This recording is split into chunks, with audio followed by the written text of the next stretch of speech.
दिल्ली का नया आवास सिर्फ एक रहने की जगह नहीं, बल्कि भारत की लोकतांत्रिक गरिमा, आधुनिक सोच और सांस्कृतिक मूल्यों का प्रतीक होने वाली है। नई दिल्ली में राष्ट्रपति भवन के बिल्कुल पास बनने वाला नया घर अत्याधुनिक सुविधाओं से सुसज्जित है, जहां सुरक्षा, पर्यावरण संरक्षण और भारतीय परंपराओं का सुंदर संतुलन देखने को मिलेगा। प्रधानमंत्री के कार्य जीवन और निजी जीवन के बीच संतुलन बनाए रखने के उद्देश्य से डिजाइन नए भारत की सोच को भी रिफ्लेक्ट करता नजर आएगा। नमस्कार, मैं खुशी चौधरी और आज बात करेंगे प्रधानमंत्री के नए घर को लेकर। पीएम मोदी बहुत जल्द केंद्र में राष्ट्रपति भवन से सटे नए ऑफिस कॉम्प्लेक्स से अपना काम शुरू कर देंगे। इसके साथ ही पीएम का नया आवास भी बन रहा है, जो लगभग फाइनल स्टेज में पहुंच गया है।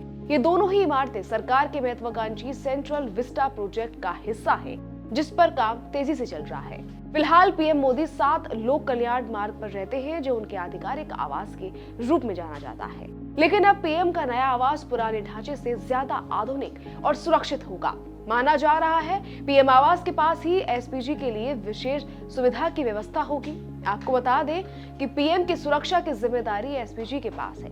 पीएम के नए आवास के बिल्कुल पास ही राष्ट्रपति भवन है और सभी मंत्रालय भी बेहद करीब है। पीएम का नया आवास सरकार की महत्वाकांक्षी परियोजना सेंट्रल विस्टा प्रोजेक्ट का हिस्सा है। इसके तहत ही नए संसद भवन और नए केंद्रीय सचिवालय के साथ राजपथ के पूरे इलाके का रीडेवलपमेंट हो रहा है। ये बदलाव दिल्ली के शासनिक जोन को और ज्यादा आधुनिक, सुव्यवस्थित और एक जगह बनाने की बड़ी पहल का हिस्सा है। दरअसल रायसीना हिल पर पुरानी इमारतों को सुधारने, आम सचिवालय भवनों को बेहतर बनाने, सांसदों की जरूरतों के मुताबिक नई जगह बनाने के उद्देश्य से केंद्र सरकार ने सेंट्रल विस्टा परियोजना शुरू की है। इस परियोजना पर लगभग 20,000 करोड़ रुपए के खर्च होने का अनुमान है। हालांकि अब इसका बजट बढ़ा दिया गया है। सरकार ने इस प्रोजेक्ट की लागत बढ़ने को लेकर संसद में भी बयान दिया था। सरकार ने बताया, जीएसटी दरों में बढ़ोतरी, स्टील की कीमत बढ़ना, अतिरिक्त सुरक्षा व्यवस्था करने से बजट बढ़ गया है। माना जा रहा है कि सुरक्षा पर सबसे ज्यादा ध्यान दिया जा रहा है।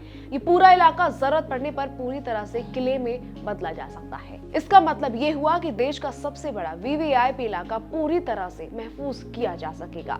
जाहिर है इसके लिए तैयारी की गई है। सुरक्षा वजहों से इसकी ज्यादा जानकारी नहीं दी गई है। बहरहाल नए साल यानी 2026 में पीएम अपने नए सरकारी आवास में शिफ्ट हो सकते हैं। आपको बता दें कि ये भवन अब सेवा तीर्थ कहा जाएगा। इससे पहले इस इलाके को एग्जीक्यूटिव एनक्लेव का नाम मिला था।